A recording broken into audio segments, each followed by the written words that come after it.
dia begitu rindu ingin bertemu dengan Nabi, dia akan menyesal di saat matanya melihat sesuatu yang dibenci oleh Nabi.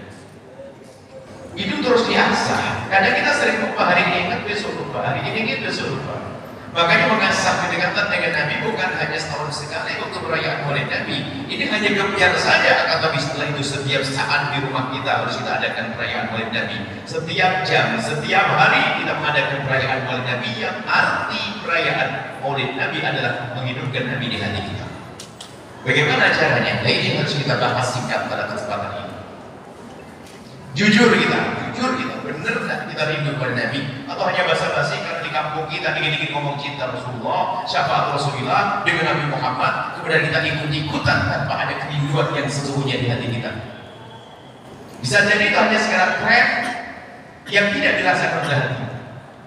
Kita pengen bahasanya rindu pada Nabi yang sesungguhnya. Kadang ada sebuah pertanyaan, bagaimana? Pertanyaan yang tidak perlu dijawab. Bagaimana kalau Nabi datang ke rumahmu? Siap atau tidak? Senang atau tidak Nabi datang ke rumahmu? Enak ngomong senang. Sekarang pertanyaan, Nabi senang nggak masuk rumahmu? Ada apa di rumahmu? Televisimu televisi apa? Handphonemu apa yang kau nyatakan? Kita begitu mudah mengatakan bahwa senang kedatangan Nabi. Benarkah kita senang kedatangan Nabi? Kita perlu saja. Kalau sudah ikut dengan pendidikan Nabi, semuanya indah.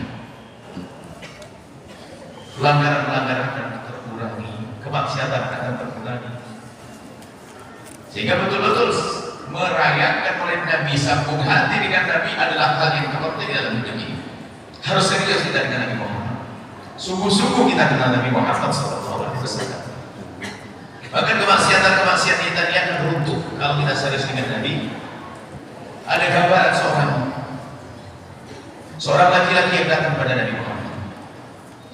Dia berkata, ya Rasulullah, aku punya kebiasaan saja, syahwat untuk melakukan zina. Dia ingin benar betul, ingin terhindar dari maksiat, syahwat melakukan zina. Nabi mengatakan, coba kau pikir, kau punya ibu atau tidak? Punya, ya Rasulullah. Kamu punya anak perempuan? Punya, ya Rasulullah. Kau punya adik perempuan, saudari perempuan? Punya, ya Rasulullah. Bagaimana kalau ada seorang laki-laki menzina ibumu? Dia berkata, aku tidak terima.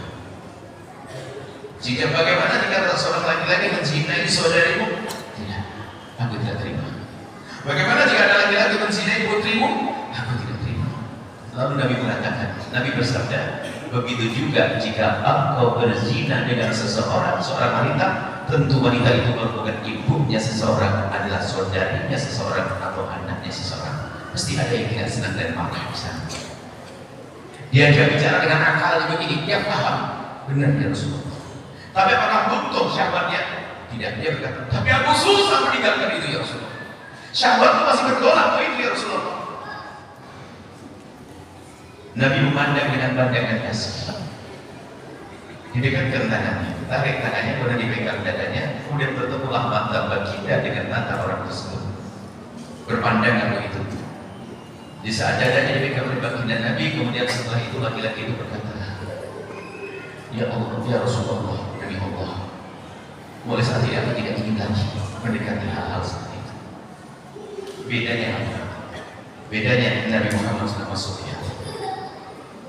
Kedekatan dengan Nabi itu penting. Akan menjadikan seseorang susah melakukan maksiat. Bagaimana orang mengatakan cinta Nabi, setiap hari yang ditonton sesuatu yang dibenci oleh Nabi. Dan hari ini harus kita hadirkan masalah ini supaya kita jujur dengan Rasulullah. Zamannya zaman rusak, bukan seperti zaman dulu 50 tahun, 30, 20 tahun yang lalu. Hari ini begitu mengerikan. Media-media, alat-alat elektronik, teknologi, internet, segala macam menjadikan mata kita mata yang buta kepada Nabi Muhammad karena sering melihat maksiat.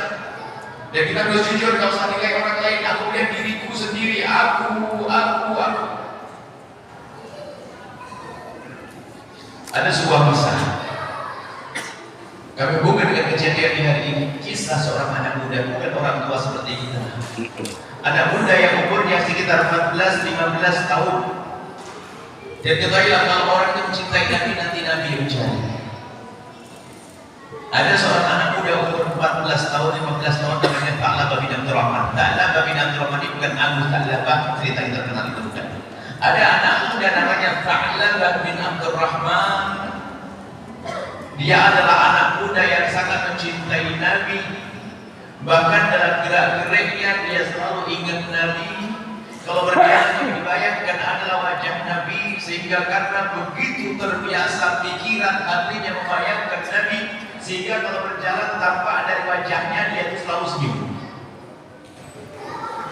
Karena dia selalu menghayal seperti seorang istri yang lagi masak ingin suami senyum sendiri. Begitu juga ini dengan baginda Nabi. Karena begitu cintanya dengan Nabi, dia kalau jalan senyum. Karena ingat Nabi, terus bayangin Nabi terus. Kalau beliau tidur di masjid, dia selalu menghadap ke tempat yang nanti Nabi masuk melalui pintu itu. Dan dia sangat bangga kalau menjadi orang pertama melihat Nabi masuk masjid. Seperti anak-anak yang aku lihat dulu gitu. Jadi karena yang di hatinya, di pikirannya dikit-dikit Nabi Muhammad, maka tampak wajahnya selalu ceria. Dan kalau mikir kurang cukup terus, jangan-jangan dia bayangin jin. Makanya dia biasakan dengan senyum. Baginda tadi adalah basah.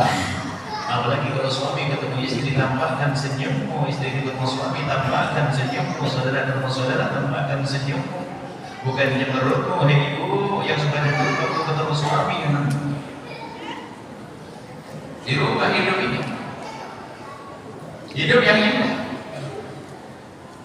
Tha'labah bin Abdurrahman ini kalau disuruh oleh baginda Nabi, cepat sekali. Seperti tampak orang yang lagi buru-buru. Kalau disuruh Nabi, cepat jalannya. Kalau ditanya, Tha'labah, kenapa kamu itu kalau disuruh baginda Nabi, kok kamu seperti orang yang buru-buru? Dia menjawab dengan sederhana, iya, kalau aku disuruh Nabi berarti aku kan jauh dari Nabi. Aku ingin segera menyelesaikan tugasku agar aku bisa kembali dekat dengan Nabi lagi. Selalu begitu. Dan orangnya dia masih anak-anak. Suatu hari diminta oleh Nabi untuk menjalankan tugas. Diperintah oleh Nabi untuk satu hal. Oleh Nabi untuk satu hal. Dia keluar diutus Nabi melewati gang kota Madinah. Melewati gang kota Madinah. Kota Madinah zaman itu bukan seperti kota Madinah hari ini. Yang sudah pernah umrah dan melihat begitu megahnya gedung-gedung hari ini. Yang belum umrah semoga cepat umrah. Yang belum haji semoga cepat haji. Amin. Sama keluarga semuanya. Amin. Dengan rezeki yang lapang. Amin. Dulu belum ada yang seperti itu, adanya rumah-rumah sederhana sekali. Bahkan masjid Nabi bukan semegah ini. Masjid Nabi itu kalau jika ada orang mengangkat tangannya ke atas, itu kena langit-langit, tangannya bersentuhan dengan langit-langit masjid. Begitu sederhananya masjid zaman itu. Tha'labah bin Abdurrahman yang saat diutus Nabi melewati gang kota Madinah, rumah yang sederhana. Hingga saat itu dia melewati sebuah rumah yang kebetulan rumah itu pintunya tertiup oleh angin.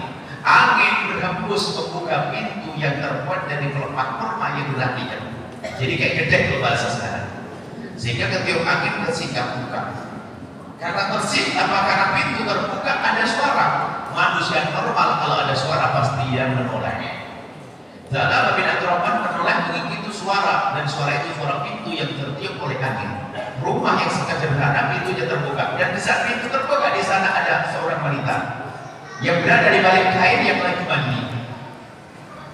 Kemudian karena pintu terbuka, pintu terbuka, angin masuk menerpa kain, satir atau penutup wanita tersebut sehingga tersingkaplah itu kain. Tha'labah mengikuti suara pintu, melihat di sana ada perempuan. Dia langsung membuang mukanya dan tiba-tiba menangis dia. Dan yang diingat adalah Nabi Muhammad. Dia berkata, kenapa mataku melihat ini? Padahal melihatnya aku tidak sengaja. Tapi dia merasa bersalah. Aku takut kalau ini ketahuan Rasulullah. Dan pasti Nabi Muhammad tahu. Malu dia, namanya anak kecil, dia bingung. Dia bingung dia. Matanya nangis, dia bingung. Mau pulang ke Rasulullah, dia malu karena matanya telah melihat yang kotor. Bagaimana mungkin saja untuk melihat Rasulullah, mataku telah melihat yang kotor.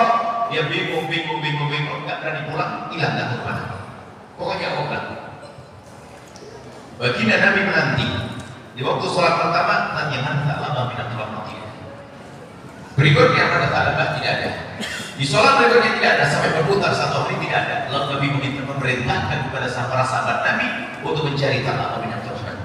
Cari. Di kota Madinah di waktu itu tertanya. Lalu setelah itu mereka kembali kepada baginda yang Rasulullah kami tidak menemukan tak lama. Kemudian baginda Nabi dengan wahyu tentunya Nabi mengatakan tolong kau cari dia di mana. Di antara dua bukit menuju kota Mekah. Dari Madinah di sana dua bukit, tak lama ada di sana. Berangkatlah Sayyidina Umar bin Khattab dengan Sayyidina Salman al-Farisi ke tempat tersebut. Setelah sampai ke tempat tersebut, waktunya lama sampai beberapa hari. Setelah sampai tempat tersebut, mencari belum ada. Setiap ada rombongan orang berkumpul didatangi nggak ada. Setiap ada sesuatu bergerak didatangi nggak ada. Bukan. Setiap ada orang ditemui bukan.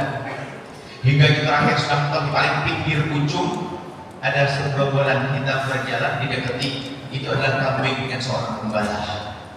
Didekati pembala yang pakai topi pembala, barangkali seperti itu gambarnya. Setelah dekat baru ketahuan bahwasanya itu juga bukan tanda binatang Tuhan. Kemudian dia bertanya, Bapak orang sini? Iya, saya orang sini. Bapak melihat anak-anak kecil di sini? Banyak itu kampung anak kecil saja. Oh, bukan itu maksudnya. Ada anak kecil orang asing bagaimana? Bukan orang sini. Ciri-cirinya bagaimana? Cirinya anaknya kalau jalan cepat, wajahnya riang. Kata pembala kambing itu, oh tidak. Kalau orang seperti itu aku tidak menemukannya. Yang ada anak umur 14 tahun tapi dia cengeng nangis terus. Dia dari atas bukit sana. Saya tidak tahu orang mana dia. Kata Sayyidina Umar, aku bukan. Itu bukan tanda kalau tak orang yang pria. Masa dia nangis terus? Coba setelah itu ngobrol dengan Sayyidina Salman al-Farisi. Lalu mereka bersepakat, coba kita lihat dulu, jangan-jangan memang dia. Kemudian Sayyidina Umar bertanya kepada pembala kambing, di mana tempatnya? Ada di sana. Baik, aku mau ke sana. Dilarang oleh pembala kambing, jangan. Kalau kau naik ke atas, dia akan semakin ke atas. Dia sepertinya seorang anak yang takut dengan manusia. Dengan aku mereka ketakutan. Lalu bagaimana aku bisa dia? Kau tunggu di sini. Sebab setelah aku melihat dia itu, aku melihat meletakkan susu di sebuah tempat, lalu dia mengambil turun dari minum susu. Jadi bagaimana? Kau tunggu di sini. Seperti biasa, pembala kambing itu pasti menyisakan susu, diletakkan di sebuah tempat di atas batu. Menjelang maghrib itu anak turun dan diambil. Dan sama di hari itu juga disiapkan susu. Kemudian Sayyidina Umar dan Sayyidina Salman bersembunyi di sebuah tempat. Menjelang maghrib ada bayangan yang turun. Ada di rumah-rumah ada sesuatu yang turun. Bukan bayangan, sesuatu yang turun. Setelah dekat ini semakin dekat semakin nyata. Sayyidina Umar yakin bahwa yang dicari. Kemudian Sayyidina berkata, ya ta'ala. Mendengar suara itu tak kaget, tidak lagi minum, langsung naik lagi ke atas, dikejar. Dan ruangnya lebih kuat Sayyidina Umar karena tak lama sudah beberapa hari tidak makan, hanya minum susu saja.